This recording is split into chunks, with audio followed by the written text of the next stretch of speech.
Welcome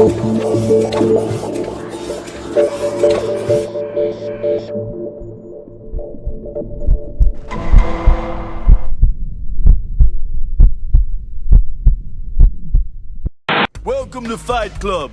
The first rule of Fight Club is you do not talk about Fight Club. Second rule of Fight Club is you do not talk about Fight Club.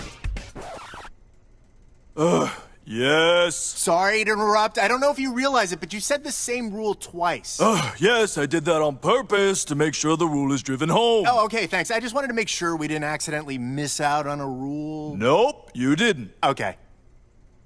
When we're gathered for our, let's say, a tea party? Okay. When you're in Fight Club, you can talk about Fight Club. Okay, thanks. No, that was my question. Fight Club. No! But you said... You are in Fight Club, but whoever's on the phone is not in Fight Club. So, Rule 8, Paragraph 9, Section 1, if you're in Fight Club, opening the door to let someone into Fight Club, you do not talk about Fight Club until the door is closed. We good? Has everybody got this? No! But I didn't even do anything. You know what? Fuck it. I don't exist anyway. Hi everyone, it's Ruby G. And I'm Joff. Welcome to Truth in Neurons. Let's look at the psychological mechanics of violence as entertainment. Fight Club culture represents systematic desensitization to violence, a process where repeated exposure gradually erodes the natural human aversion to harming others. When aggression becomes ritualized entertainment within a social group, several interconnected psychological mechanisms activate simultaneously, each reinforcing the others in ways that fundamentally alter how participants perceive and respond to human suffering. The first mechanism is what psychologist Albert Bandura termed moral disengagement. In normal circumstances, causing pain to another person triggers psychological distress. Empathy, guilt, and moral inhibition act as internal brakes on violent behaviour. But when violence is reframed as sport or entertainment, these internal brakes weaken. The ritualized context provides what Bandura called moral justification. The violence isn't violence anymore, it's competition, it's tradition, it's proving toughness. The fighters aren't victims, they're willing participants in a game. This cognitive reframing strips aggression of its ethical weight. Students watching their peers exchange blows in a basement aren't witnessing assault. They're watching a performance, complete with rules, audience, and social meaning. The moral architecture that would normally prevent such behaviour gets systematically dismantled through this linguistic and contextual sleight of hand.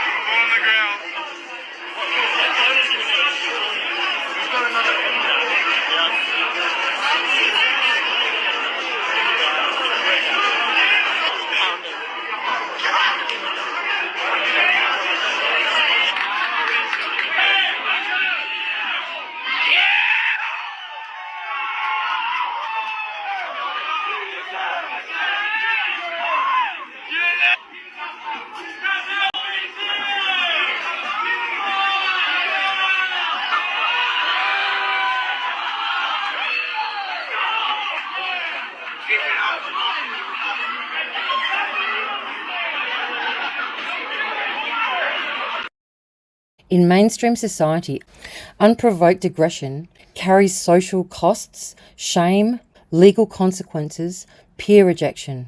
But within Fight Club subcultures embedded in Greek life, aggression becomes a pathway to social capital rather than social exclusion. Participants who demonstrate willingness to inflict and endure pain gain respect, admiration, and elevated status within their peer hierarchy.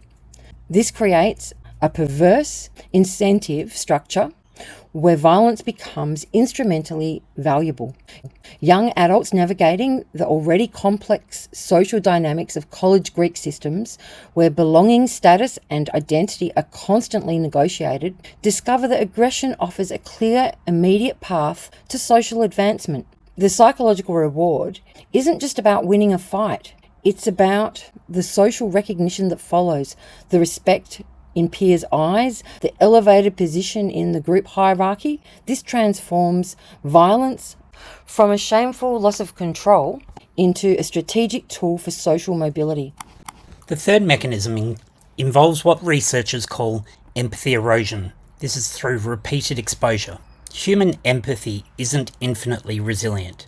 It can be worn down through sustained exposure to suffering, especially when that suffering is presented as entertainment. The first time someone witnesses a peer being punched in the face, the natural response involves visceral discomfort, activation of mirror neurons that simulate the victim's pain and emotional distress.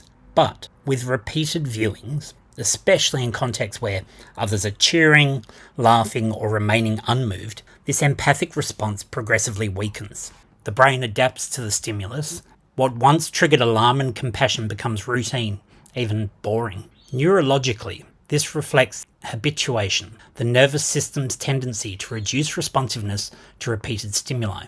Psychologically, it represents desensitization, a numbing of emotional responsiveness to others' pain. Students who watch dozens of Fight Club videos, who attend multiple basement brawls, who scroll through Snapchat compilations of their peers beating each other, undergo a gradual transformation in their emotional architecture. Pain becomes spectacle. Suffering becomes content. The capacity for empathic response, one of humanity's most crucial pro-social mechanisms, gets systematically degraded. The fourth mechanism, group reinforcement, creates powerful social feedback loops that accelerate the other processes. Unlike violence occurring in isolation, Fight Club events are inherently social performances with audiences, recordings, and post-event commentary. Each act of violence is met with cheers, laughter, social media engagement, and elevated status for participants. This creates what behavioural psychologists call intermittent reinforcement, one of the most powerful conditioning mechanisms known. Participants don't just avoid punishment, they receive rewards. And crucially, this reinforcement comes from peers, the social reference group that matters most during late adolescence and early adulthood. When someone you respect, someone whose approval you seek, someone who defines the norms of your social world, cheers as you harm another person, this sends a powerful psychological message. This behaviour is not just acceptable, it's admirable. The group becomes a laboratory for moral transformation, where every violent act that receives positive reinforcement makes the next act easier, more likely, and more extreme. What makes this particularly relevant to the IDAHO4 case is that these weren't abstract psychological processes happening in a laboratory. They were embedded in the actual social environment where the victims lived. The house at 1122 King Road existed within a Greek life culture where these dynamics were operational. When we consider how multiple young adults might participate in extreme violence, we can't ignore that they were immersed in a subculture that had already systematically dismantled many of the psychological barriers that would normally prevent such behaviour. The violence, if it involved multiple perpetrators from that social world, wouldn't have emerged from nowhere. It may have been the end point of a psychological trajectory that began when the first time violence became entertainment, the first time aggression earned applause, and the first time empathy was socially punished rather than rewarded. Moral disengagement makes it psychologically easier to participate in violence. Participation brings status rewards. Status rewards motivate continued participation. Repeated participation erodes empathy. Reduced empathy makes moral disengagement even easier. Group reinforcement validates all of it, creating a closed loop of escalating desensitization. Isn't the same as removing responsibility, but it does reframe how we think about prevention and accountability. If Fight Club culture systematically creates psychological conditions that enable extreme violence, then the problem isn't just the individual bad actors. The problem is the culture itself, the institutions that permit it, the social structures that reward it, and the systems that fail to recognise how profoundly it transforms young minds. This is not theoretical. Research on hazing, gang initiation, military training consistently shows that when violence is embedded in social rituals, participants' threshold for harming others drops dramatically. That's all for today's episode of Truth and Neurons. If you found this analysis helpful, don't forget to like and subscribe. Leave a comment below with your thoughts on the ethics of media commentary in high-profile cases.